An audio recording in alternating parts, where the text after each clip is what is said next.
Karnataka unlock 3.0 का update. पीर से मस्जिदें खोल दी जा रही हैं। जी हां, मस्जिदों को खोलने का ऐलान हुआ है। गाइडलाइन में बताया गया था कि सिर्फ दर्शन की इजाज़त है, मस्जिद का लफ्ज़ इस्तेमाल नहीं किया गया था। लेकिन अब अपडेट आ रहे हैं कि मस्जिदों को मुकम्मल तौर पर इजाज़त है, लेकिन कोविड के नॉर्म्स का ख्याल रखना पड़ेगा।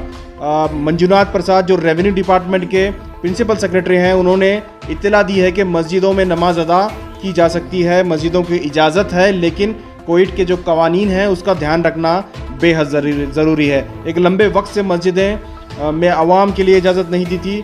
इस वजह से काफ़ी लोगों का मुतालबा था कि मस्जिदें खोल दी जाएं ताकि मस्जिदों में नमाज अदा हो सके।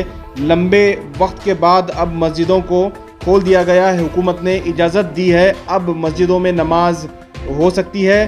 पीर के सुबह से मस्जिदें खोल दी जा रही हैं, लेकिन मस्जिदों में जो कोरोना के नॉर्म्स हैं उसका ख्याल रखना बेहद ज़रूरी है।